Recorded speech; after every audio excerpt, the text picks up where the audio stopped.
Hi everyone, this is Dr. Rukmanichoudhary and you're watching Everyday Health Result. My today's topic is carcinoma of cervix or cervical cancer. So in today's video, I'll be talking everything about cervical cancer, what are the causes, risk factors, signs or symptoms, how you can manage it, prevention, test effective homeopathy medicine, treatment in allopathy, treatment in homeopathy. So you're requested to watch complete video for complete information. If you're watching first time, please like, share and subscribe my channel for further notification. So let's start with cervical cancer or carcinoma of cervix. Cervix is the part that connects uterus or vagina, kind of opening of the uterus. We say this is a rare cancer, but yes, this is seen. Now, what are the causes and risk factors of carcinoma of cervix, cervical cancer? Cause is HPV, that is human papilloma virus. HPV is the virus that has different strain and different strain cause different problem. Like this causes genital warts, skin problems. As this is a viral infection, so immunity plays a key role in cervical cancer as well. If you have low immunity, there are more chances to have HPV infection, and if you have good immunity, better immunity, there are least chances of having this infection. What are the risk factors? Let's talk about the age factor first. 35 to 45 is the age bracket that affects the most. And yes, the girl, they are sexually active before 18 years of the age. They are more prone, they are at high risk. And if you are sexually active after 1 year of your menarche, means starting of a period, 1 year, within 1 year you are active, so you are at higher risk. And having multiple partners again puts you on high risk of having cervical cancer. Different habit like having alcohol, tobacco, these are contributing factor. We say birth control pills. So you use birth control pills, and that is for a longer time period. For a long means more than 5 years. So again you are at higher risk. Other type of sexually transmitted disease, these can be gonorrhea, chlamydia. So yes, you are at high risk. Risk factors. Now, what are the signs or symptoms of cervical cancer? If you have this cancer, so what symptom you may have? So first thing, this cancer spread very slow. So this progress very slow. So sometimes it's not even detected that you are having cervical cancer until or unless it's a long time. It's a far spread, is spreading to other body parts. Yes, this is a negative point.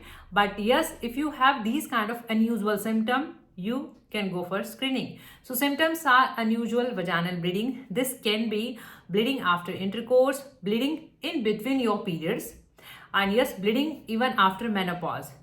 This is the keynote symptom that this is very rare, but yes, these symptoms are found that bleeding after menopause. Pain during intercourse, pain after intercourse, bleeding after intercourse, bleeding in between your periods, unusual watery, sometimes bleedy discharge, unusual vaginal discharges are there. These symptoms are when this is only limited to cervix, but yes, as this spread to other body part, there can be metastasis as well. In metastasis to different part, to the liver, to lungs and surrounding tissue. This can spread to the uterus, vagina, urinary bladder, rectum. So symptoms depends on how advanced is your case, whether you fall in like least severe case or most severe case. There are like 4 stages of cervical cancer, 0 to 4th. In 0 stage, least symptoms, you have least symptoms, and in the most advanced, obviously you have most serious symptom. Screening part. Screening is very important in cervical cancer cases. Screening means certain tests before having any disease, like after a certain age, if you're having unusual symptoms, so you can go for certain test, and yes, it is done if there any unusual changes are found. So in cervical cancer, it is pap smear. So pap smear, if you see any unusual symptom or abnormal symptom, or if you're within 35 years of the age, and if you see any unusual symptoms, so you can go for pap test. Pap test is a kind of test that is done and cervical cells are taken for the study. Means if there is unusual cells, there is irregular or the uncontrolled growth of the cells, so this is checked through pap smear. Biopsies are different, punched biopsies, and these biopsies. So biopsies means certain tissue is taken, and that is further again studies under microscope. So there are clinical correlations, there are collective studies done for final assessment that yes, there are unusual changes. So, colposcopy again is a test that visualizes your cervix cell, and that is done with the colposcope, a kind of instrument. And cervix cells are studied. If screening for the diagnostics purpose, there is other symptom like persistent pelvic pain or kidney failure. These are the symptoms when you have cancer to the other body part. Your bone pain, leg swelling, kidney failure, loss of appetite, weight loss. So if we see other type of symptoms, then there are different type of tests again. With these kind of tests like pap smear, colposcopy, like cystoscopy.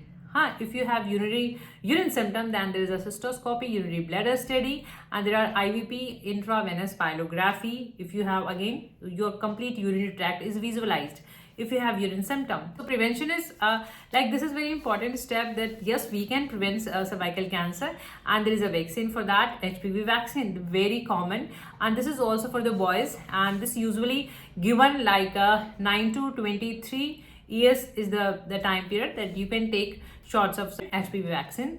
But nowadays this is like in even middle of your 40 you can have that vaccine for prevention of cervical cancer. A treatment part. So treatment in allopathy, but always depend on how advanced is your case, whether you fall in the least severe category, you are having least symptoms, or you're having most advanced case, or you're having most severe symptoms. So treatment is entirely based on that, and treatment is also depend on whether you are having, whether it is a limited one to the cervix only, or it's spreading, whether there is a metastasis.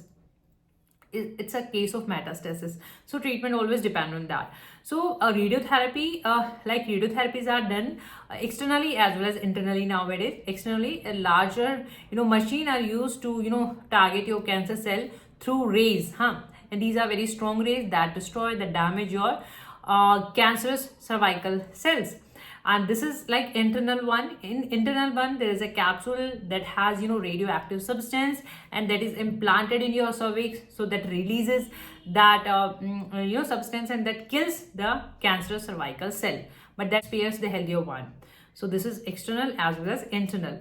Chemotherapies, there are strong drugs given intravenously to target these cervical cancer cells. Yes, sometimes surgery. So if there is a tumor, large tumor, and if there is a spreading, so large tumor is removed through surgery, and if it spreads to the uterus, so your uterus is removed, that is hysterectomy. So you completely depend on how severe is your case. Now, homeopathy medicine treating in cervical cancer. Homeopathy focus on your individual symptom, what individual symptom you have. So there are a couple of medicine. Don't buy all medicine, not required. Just pick your medicine according to your symptom. If you're watching on YouTube, you may find all medicines link given below in description box. So I'm starting with iodine. Is given when you had even chemotherapy, radiotherapy, after you have weakness or a very like blackouts, weakness, loss of appetite. So iodine is the choice of remedy. Iodine is given in homeopathy when you eat well, there is a good appetite, but still you losing your weight. So these are the keynote of iodine. This is the liquid form. You can go with the smaller quantity, and this is the color of the company. You may have different color, may have different form, even tablet form or pills form. Just go with the medicine name. Just take with the help of dropper, 1 or 2 drops, 1 or 2 times before having your meal, and just use it regularly, 2-3 weeks. So argentum nitricum is given when you have unusual bleeding or bleeding in between your periods. So argentum nitricum is the choice of remedy. 1 or 2 drops, 1 or 2 times before having your meal. Creosote is given in homeopathy when you have very offensive discharges. They are ordered from your vaginal discharges, and you have pain after intercourse. So these are the key of creosote. Same way, 1 or 2 drops, 1 or 2 times before having your meal. Sepia is a female remedy and very effective. All the problem of cervix, uterus, and even if you have a mental symptom like irritability, aversion, all these are the symptom that covers sepia. Sepia is given when you have pain during intercourse, and you sit cross-legged, or you feel something is coming out. All these are the symptoms of sepia. Emotionally, physically, and financially, sepia. So hydrus is a choice of remedy when there are ulceration. We do prescribe hydrus in all sort of cancers, like whether it's a gastric cancer or oral cancer. So hydrus symptoms are there is a erosion, and there are ulceration. And if we talk about cervical cancer, there is unusual vaginal discharges, excoriating. So these are the symptoms of hydrostasis. Next comes, this is the journal in the cancer cases. So this is in the liquid form. So just have 10 or 15 drops in some lukewarm water 2 or 3 times in a day before having your meal. Video can give you some amount of help. If you find this video knowledgeable, informative, please like, share and subscribe my channel for further notification. Thank you for your time. Thank you for watching. Keep watching, keep supporting. Thank you so much.